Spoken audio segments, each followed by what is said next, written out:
Welcome back to the second half of NEWSBREAK Live. Joining me tonight is registered dietitian, nutritionist, and spokesperson for the Academy of Nutrition and Dietetics, Vandana Sheth, who serves the South Bay area. Thanks so much for joining me once again on NEWSBREAK Live. So happy to have you back. Great to be here, Hiba. Thank you. And I can't believe it's 2017. And with the new year, you often see people setting new goals for a healthier lifestyle. Vandana, tell me why the beginning of a new year is one of the best times to start fresh. Well, a new year is a great time because it's the perfect time to hit that reset button on our health and wellness goals. We're motivated, we're excited. The key is to make sure we come up with long-term goals. What are our goals for the year?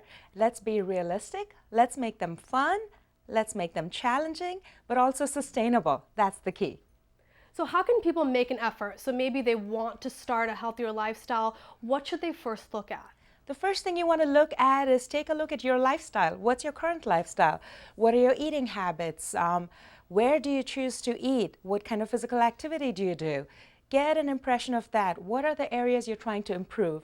The second thing you want to do is, once you know the areas you want to improve, come up with an action plan of long-term goals for the year. And third, you want to identify little baby steps, little simple changes you can make that you can incorporate into your life to get to those goals. And finally, you want to come up with a method to track your goals, because really you're more successful when you track your progress. Because the key is, how do we stick with these goals? So usually my clients who are unsuccessful at these goals, often they fail because they're unrealistic. Their expectations are unrealistic or unrealistic goals, and they don't have an action plan. So putting something together that's realistic, that's reasonable, that's sustainable, that's the key. Are there any specific strategies someone can take? So it just depends on, again, where you're coming from. You need to reflect on your lifestyle and then come up with goals that you want to work on for yourself. It could be something as simple as maybe eating more fruits and vegetables, maybe being more mindful, watching your portions. If it's physical activity, it needs to be realistic. If you have a busy job, if you have a family you're trying to feed, you may not have time to hit the gym 5 or 6 times a week. For you, it has to be something reasonable. It could be going for a walk, 10 minutes, 3 times a day. Right there, you hit that 30-minute goal. So coming up with those kind of strategies is going to make you more successful. That's really helpful. And then with those strategies, maybe there's some food trends for the new year that people can look out for and maybe keep in mind?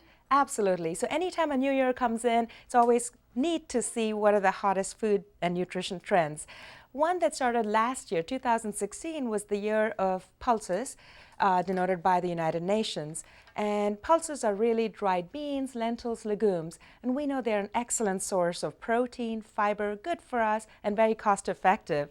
So this year we're going to continue to see that trend of plant proteins. The key is we're not going to see them just as beans or lentils, but we're also going to see them in other products. They could be in the snack aisle, like you might find roasted chickpeas as a snack rather than nuts. You could also find it in your pasta. So when you look at the pasta aisle, you're going to find pasta made from chickpea flour or other lentil flour, which is going to enhance the nutritional value as well. That's one. The second one is going to be more, there's an emphasis on food wastage. We are trying to cut back on food wastage. So to that end, what we are trying to see is encourage people to eat the entire fruit. So when possible, the root to stem movement is in place. If you notice, there are packets of broccoli slaw, which is basically the stem of the broccoli, which in the past we would just toss. Right. Or even the produce, when you buy produce, it doesn't have to be perfect. Often in the grocery store, we are looking at that perfectly produced, perfect, that's shiny and smooth. But now we're trying to get the nutritional value and not so much focus on the looks of it. The ugly fruit is something that we're focusing on, encouraging our clients to eat. What does ugly fruit mean? I know we had this conversation. So when I use the term ugly fruit, I'm just talking about ugly as in UGLY. It's just fruit that may not be just perfect, or ugly produce that it's just not visually perfect. It may not have the exact shape or color or size. It may have spots, and that's okay. Nutritionally speaking, it's still great. So that's our focus, that we don't want to waste that food. We still want to get the nutritional value from that produce. And you can also get nutritional value from spices. Exactly. Thanks for reminding me. So one of the hot trends this year is going to be continuing of using more spices to flavor our foods, herbs and spices from around the world. A hot spice last year and also peaking this year is turmeric. So turmeric is a spice that's golden yellow. It's been looked at for anti-inflammatory properties, many positive health benefits.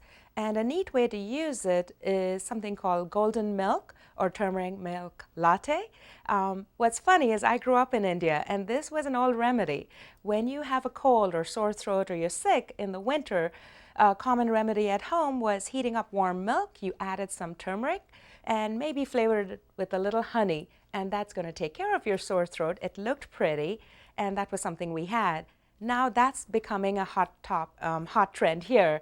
So you might want to try that, or your viewers might want to try that. It's very easy. Just take some warm milk, add a little turmeric to it, to the yellow color that you like, and then either grate some ginger in or add some ginger powder.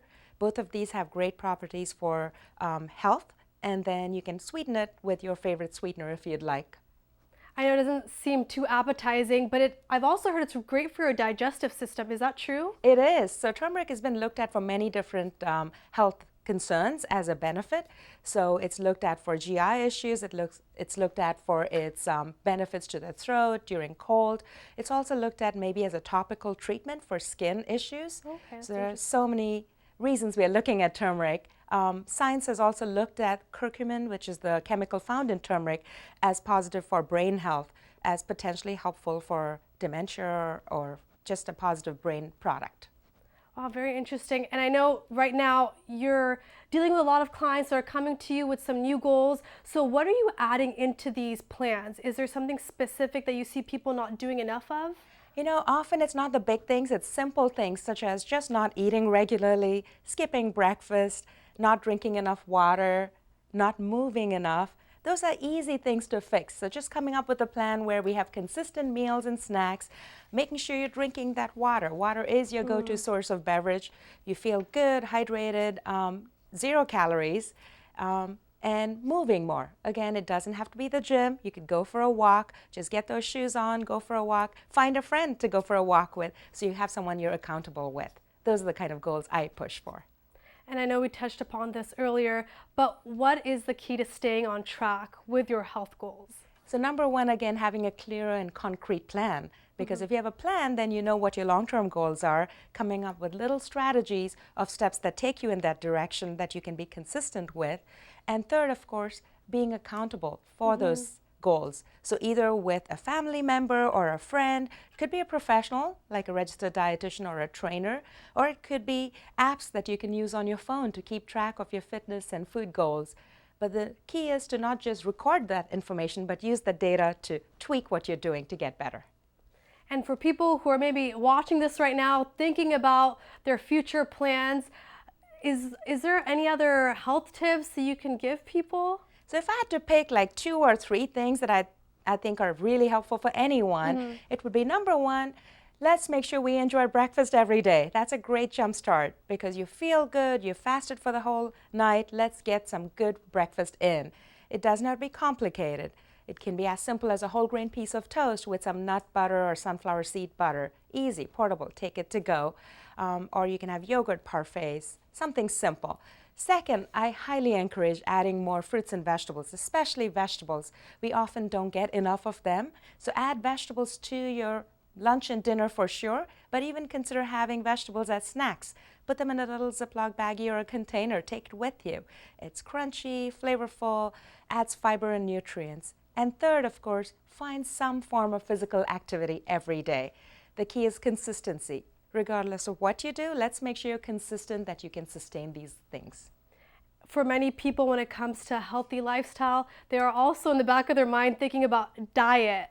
So, and different ways to diet or lose weight. And I know recently the US News and World Report released the best diets, top diets for 2017. Can you tell me about the top 3? Sure. So again, I don't necessarily like the term diet because I think it's really healthy eating. It's a healthy way of living. So, but if you had to pick, the US World Report did put out the rankings, and the top 3 this year are number 1 is the DASH diet, which was initially designed to help lower your blood pressure. But they found that this was such a healthy way of eating for anyone. It includes colorful fruits and vegetables, recommends cutting back on your red meat, recommends cutting back on added salt and sugar and sweetened beverages, things like that. So it's a good way of eating for anyone. The second on that ranking was the Mediterranean diet, and the Mediterranean diet is very similar. The key difference is that it's usually the kind of diet followed by people in the Mediterranean countries. It includes more salmon and fish. It encourages olive oil. It also encourages having a glass of red wine with your meals. And the key was with the Mediterranean diet, what we found is people there were also much more active. So it's not just the diet, it was the lifestyle as well. So that's another healthy way of eating for anyone here. And the third on the ranking was a diet called the MIND diet.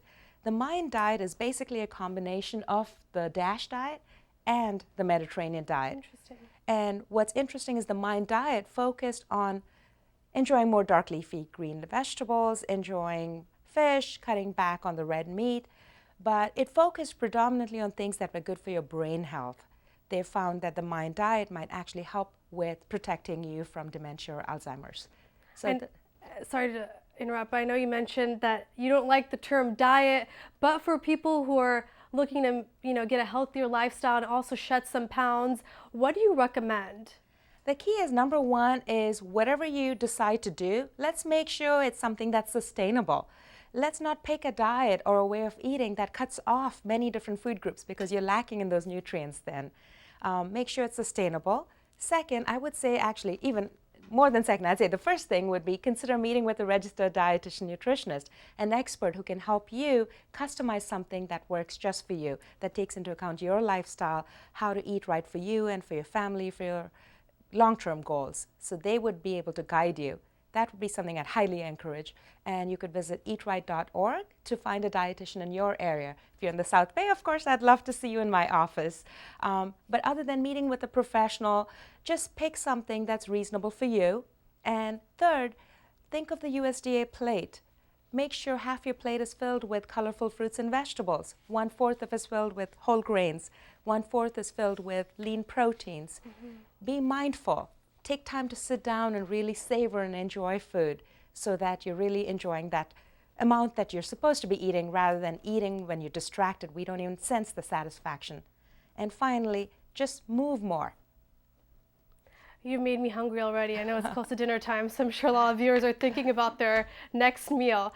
And Vandana, it's always a pleasure to have you on, so I really appreciate you coming on my show again. Thanks so much. And for anyone who's interested in talking to Vandana more, you can always contact her through vandanasheth.com. She is a registered dietitian nutritionist, and you can always follow her on Twitter. She posts great articles and information on nutrition all the time at Vandana Sheth RD. And be sure to tune in here on City Cable for the City Council meeting that will start promptly at 7 p.m. The Torrance Police Department and Fire will unveil their newest decal as well as their badges. And that does it for NewsBreak Live. If you have news or video that you'd like to share, please email us at newsbreak@torranceca.gov. And for Facebook and Twitter users, use hashtag NewsBreakLive. We'll see you next time. Have a great night.